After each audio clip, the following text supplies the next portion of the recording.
over half of the population of the world lives on less than $10 a day. So if you're watching this episode from a computer or from your phone, you're already doing better than more than half of the world. And that is something to really be grateful for. So obviously one of the things that's really important to me is not just gratitude, but contribution. And as we go into this holiday season, I thought what better time than to sit down and do an interview with one of my dear friends who is the founder of a nonprofit that's really special and very close to my heart. If I were to give you a magic wand that you could just wave and anything would happen to start to solve the problem, what do you think that some of the first steps that you would take? I think it's awareness. I think education and awareness, just letting them know the crisis that we're in, because truly to fix, to stop the bleeding, we've got to stop it where it's starting. Hey everyone, welcome back to another episode of the Candy Valentino Show. And if you are watching this on the very day that we drop it, happy Thanksgiving. So I wanted to put together something a little special because it is Thanksgiving. As you know, we drop episodes every Monday and every Thursday here at the show. And I thought, what a better time than to drop an episode of something that's really important to me, because Thanksgiving actually is one of my favorite holidays, if not probably my first or second favorite holiday. Why is that? Oftentimes people love Christmas because of the holiday and decorating. But what I love about Thanksgiving is it really brings us back to what's really important. And it's about being grateful, about having gratitude, not just one day of the year, but all throughout the year. No matter what it is that you're going through right now, no matter what you're facing, we always have just a few things that we can be grateful for our health, for life, for heart that beats without us thinking about it, for lungs that breathe without our effort, to have an opportunity to wake up today. There's so many things that are going on in your life right now that other people would pray for. When I did the research for Wealth Habits, which launched about a year ago today, it is amazing to find that over half of the population of the world lives on less than $10 a day. So if you're watching this episode from a computer or from your phone, you're already doing better than more than half of the world. And that is something to really be grateful for. So obviously one of the things that's really important to me is not just gratitude, but contribution. And as we go into this holiday season, I thought what better time than to sit down and do an interview with one of my dear friends who is the founder of a nonprofit that's really special and very close to my heart. So that's what we're bringing to you today. A conversation and an interview with Cristine Conroy, founder of Love Them All Rescue. So let's dive in, look at this interview, and in the meantime, I want to wish you and your family a very happy Thanksgiving.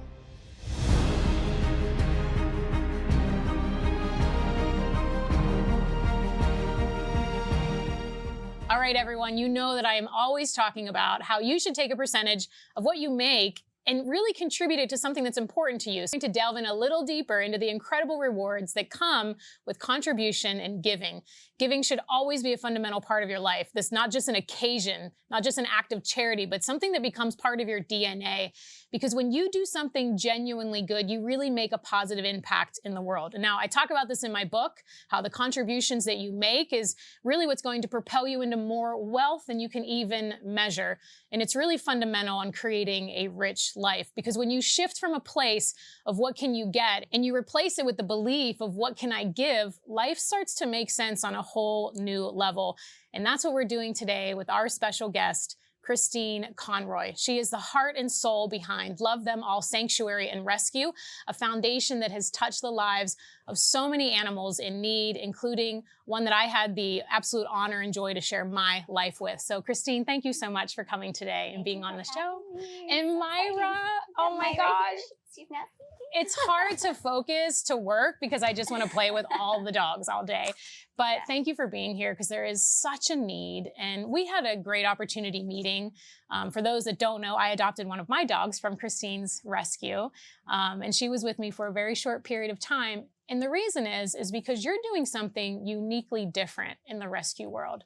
And for those that don't know about the rescue world, they don't probably realize that a lot of the animals that come into a shelter that are owner surrenders or picked up as strays, they don't always make it out of the shelter. And typically the older ones, the seniors, the ones with medical conditions aren't finding their way out of shelters. And that's where you've really stepped in and bridged the gap. So can you talk a little bit about how your organization is uniquely different and what you are doing to help this immense need that we have in our area?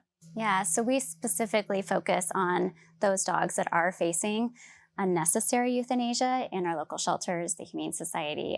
So a lot of times that's hit by cars. They need, orthopedic surgery or, cancer that needs to be removed or a dental or valley fever, kind of any of those really critical medical cases that they do deem unadoptable.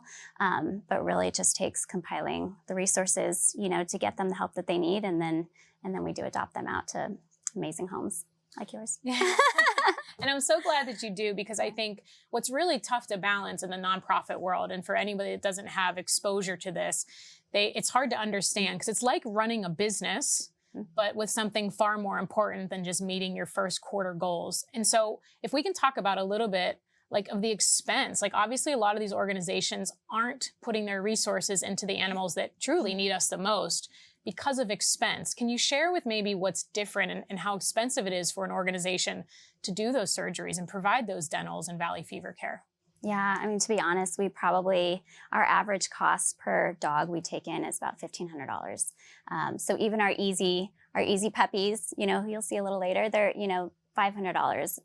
One that has more extensive medical care, $1,500. Surgeries can run up to $3,000 to $4,000. And that's a very discounted, we get rescue discounts, and we, partner with actually a really great organization who, because they're a nonprofit, they don't mark up a lot of their vet care, and we're still at those numbers because just what's required of them. Yeah, and obviously so worth it. Like Myra here, obviously she was older. Yes. And what were some of the care that you had to provide for her? So Myra's about 10 years old. She had severe valley fever that was affecting this back leg here. And so she was holding it up. She couldn't walk on it. Horrible mouth, dental disease, and actually really bad infected eyes with glaucoma. So it's kind of been a couple months of, getting the eyes taken care of, the mouth taken care of. Her leg now, she'll, kind of tap and go here and there, but she's really doing so well, and she's a little sweetheart. She is so cute, and she does not have an adopter yet, right? No. So she would be available for anyone looking to adopt. She is so well behaved, so perfect. And I think for me, what's always shocking is to think that somebody wouldn't have put the resources in for her to have a second chance at life. It's like the animals that need you the most are the ones that you're taking in. What got you into this? Yeah. What made you start this? I actually started fostering with another rescue, and they were great and amazing. But they did not take a lot of dogs from the euthanasia list at the shelters, and they also did not save all breeds. So that's kind of one thing too that's really important to us in our mission, is that we do believe that every dog, no matter how critical, sick, or injured, deserves a chance. So we kind of just fell into the little niche that we're in, and it's been great. And for those that are watching or listening or tuning in some way, if you don't know this, in the United States, and you can correct me if the stats are wrong, because I've been in this world for a long time, but the most euthanized breeds in America are pit bulls and chihuahuas. Is that still accurate? Yep. So when you look at a little chihuahua like Myra, it's a reminder that she wouldn't have had a chance had your organization not exist. What are some of the greatest challenges that you're facing right now in the nonprofit world and at Love Them All? Definitely funding, for sure. I mean, times are tough across the board, right now. And then just the need is overwhelming, to be honest. It's overwhelming. So our county shelters are double and tripling up on kennel spaces right now, which just means that more dogs are being euthanized as a result. Yeah, and if I remember, was this stat correct? I saw something that there was over like 1,000 dogs at one facility, and they only had 600 runs, which is our term for kennels to house the dogs. So 600, 1,000, so they're doubling up dogs in every single one because they're trying to do as much as they can. Right. So when we really look at the problem, what do you think is the root of the problem? Obviously, what you're doing is you're trying to treat a symptom of the problem, right? Take care of the animals that are being displaced. What do you think the root of the problem truly is? The root, I think there's kind of two parts to it. First, I think there are people who are truly struggling right now. And, we get asked every single day, I'm getting kicked out of my apartment. I'm being evicted. I've got my dog. Can you take my dog? What am I supposed to do?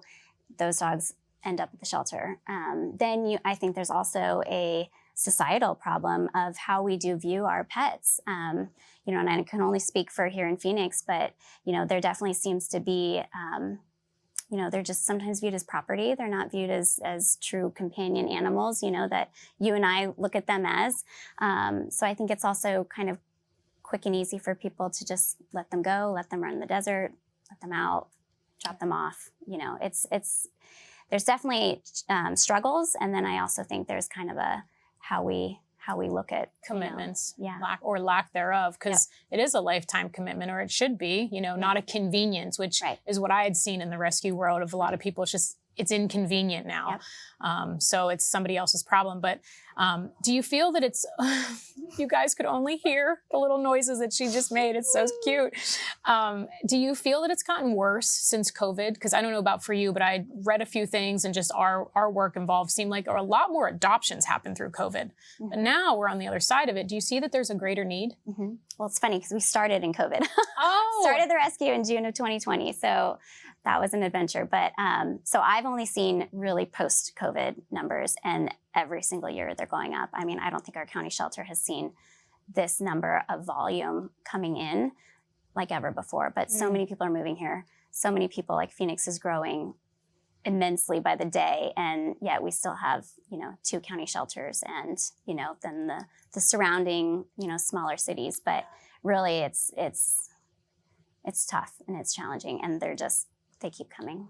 When I first moved here, I was shocked by because we had need also, but I was shocked by the immense need in the area. If I were to give you a magic wand that you could just wave and anything would happen to start to solve the problem, what do you think that some of the first steps that you would take in making sure that this got better for the area? Maybe there's a politician or the mayor or the governor's watching, and we can wave a magic wand and make something happen for their lives. What would it be? I think it's awareness. I think education and awareness, and specifically here in Phoenix, educating people on spay and neuter and the importance, and just letting them know the crisis that we're in, because truly to fix, to stop the bleeding, we've got to stop it where it's starting, and that's at spay and neuter. So I would say just general awareness and education, and then being able to provide those resources to the community where, lower income families can bring their dogs and get them vaccinated and altered and chipped. And, I think it's there. I would need a few magic wands because there's a few different areas. Well, it's magic, so you can wave it as much as you want. Yeah. I think that's where it needs to start. It's just overall awareness. I think it's good. I think that's really great for people to hear. Now, we're going to bring out 2 other dogs that have not had any applications or looks. And so I want to touch on Myra's black. The other 2 dogs are black dogs. I know this from being in the shelter world, but a lot of people don't. So what is the stigma with black colored dogs that you see? I honestly have not figured it out myself. And, people see them in person and they're like, oh my gosh, they're gorgeous. They're so beautiful, But they say that there's something about photos, and when you're scrolling through, say, Pet Finder, or you're looking for a dog, that the black ones just seem to get overlooked. It's harder to capture their faces and their expressions. And I don't know. I have not figured that one out, but it is true. They do get passed over. Yes. Yeah. So someone, if you're watching and you really want to make a difference, adopt a senior, adopt a special need. I have shared my home more times than I can count and have foster failed hospice dogs, special needs dogs, senior dogs. There is something about the love of a senior dog or a dog that came from the shelter that was on death row. They know it. They are grateful. They are happy.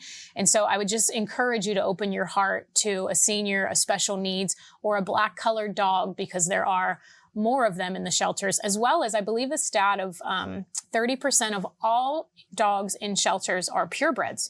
So they were at one time owned. So even if you're looking for something special, go to petfinder.com, go to lovethemalrescue.org, go to all of these different places that you can start to find and at least have the conversation, because you don't just rescue one, you actually rescue 2, because you rescue the one that's in Cristine's arms, but you also rescue space for another dog to take her spot.